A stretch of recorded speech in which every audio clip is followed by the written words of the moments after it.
Hali ya usalama duniani imetikisika safari hii, huku rais wa Marekani Donald Trump akichora mstari mwekundu ambao unaweza kubadilisha sura ya Mashariki ya Kati na uhusiano wa kimataifa milele. Akiwa amejiandaa kuondoka ikulu ya Marekani kuelekea Florida, Trump ametoa onyo ambalo limezua taharuki mjini Beijing na Teheran. Rais huyo ameiambia China waziwazi, mkithubutu kupeleka silaha Iran, mtakutana na matatizo makubwa ambayo hamjawahi kuyaona. Kauli hii si maneno matupu ya kisiasa, inakuja kufuatia ripoti nzito za kijasusi zinazoashiria kuwa China inakaribia kuvuka mwiko wa kijeshi. Je, China inapeleka silaha gani Irani? Na kwa nini Marekani ina hofu kiasi hiki wakati mazungumzo ya amani yakiwa yamefikia hatua ya kufa au kupona? Karibu kwenye Makini Media, The Trusted Voice. Leo tunachambua kile ambacho kinaweza kuwa mwanzo wa mzozo mkubwa wa karne ya 21. Ripoti za kijasusi na tishio la Manpads.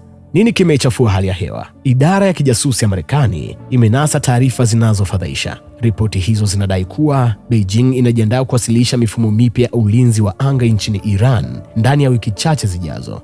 Lakini hizi si silaha za kawaida. Tunazungumzia mfumo wa Manpads, Man-Portable Air Defense System. Haya ni makombora yanayofyatuliwa na askari mmoja akiwa amejitwika begani, yenye uwezo wa kutungua ndege za kijeshi zinazoruka chini, kwa maana ya low flying aircraft. Na kwa nini hii ni hatari? Kwa sababu mifumo hii inatoa tishio la moja kwa moja kwa ndege za kivita na helikopta za Marekani zinazofanya doria katika ukanda huo. Jambo la kushtua zaidi ni mbinu inayotumiwa. Ripoti za kijasusi zinaonyesha kuwa China haitaki kusafirisha silaha hizi moja kwa moja. Badala yake wanatumia nchi washirika kama madalali ili kuficha asili ya shehena hizo na kukwepa vikwazo. Huu ni mchezo wa paka na panya ambao Trump amesema hautavumiliwa. Kauli ya Trump na mstari mwekundu. Trump hakupepesa macho alipoulizwa kuhusu ripoti hizo. Jibu lake lilikuwa fupi lakini lenye uzito wa kijeshi. Ikiwa China itafanya hivyo, itakuwa na matatizo makubwa.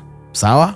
Huu ni ujumbe uliolenga pande mbili. Kwanza ni onyo kwa China kuwa Marekani ipo tayari kuweka vikwazo vikali vya kiuchumi au hata hatua za kijeshi dhidi ya usafirishaji huo. Pili ni shinikizo kwa Irani kuelewa kuwa mwamvuli wa ulinzi wa China hautawasaidia ikiwa wataendelea kukaidi masharti ya amani. Kwa sasa mazungumzo ya amani kati ya Marekani na Irani yapo kwenye hali tete. Wachambuzi wa mambo ya nje wamesema hatua hii ya China inatafsiriwa kama kumwaga petroli kwenye moto. Wakati Marekani ikitaka kusitisha mapigano, China inaonekana kuimarisha misuli ya kijeshi ya Irani, jambo linalofuta matumaini ya kuweka silaha chini.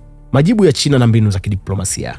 Upande wa China haujakaa kimya. Ubalozi wa China mjini Washington umetoa tamko kali la kukanusha madai hayo. Msemaji wao amesema China haijawahi kutoa silaha kwa upande wowote katika mzozo huo. Habari inayozungumziwa si ya kweli. Beijing imeituhumu Marekani kwa kutumia mihemko na kutoa madai yasiyo ya msingi ili kuhalalisha shinikizo lao dhidi ya China. Lakini historia ya kijasusi inatuambia kuwa katika ulimwengu wa spies, kukanusha ni sehemu ya mchezo. Swali ni, je, Marekani itasubiri hadi makombora hayo yafike Teheran au itachukua hatua ya preemptive kuyazuia yakiwa njiani? Hitimisho na kilio cha dunia. Huu ni wakati wa hatari. Ikiwa China itapuuza onyo la Trump na kuendelea na usafirishaji wa Manpads, tunaweza kushuhudia anguko la kidiplomasia na kuanza kwa mzozo wa ana kwa ana kati ya madola makuu. Mstari mwekundu umechorwa na upande wowote utakaovuka utaibua dhoruba ambayo dunia haijajiandaa kuikabili. Sisi Makini Media tutaendelea kukupa kila hatua inayojiri kutoka vyanzo vyetu vya ndani vya habari. Lakini hebu tuambie, mwanafamilia wa Makini Media, unadhani China itatii onyo la Trump la kusitisha mpango huo au Beijing itaendelea na msimamo wake wa kuipinga Marekani? Na je, unaamini hizi ripoti za kijasusi za Kimarekani zina ukweli au ni mbinu ya kutafuta sababu ya kuishambulia Iran? Dondosha maoni yako hapo chini, lakini usisahau kulike video hii na kusubscribe ili usipitwe na mapigo ya kidijitali ya Afrika. Mimi ni Voice of Siraji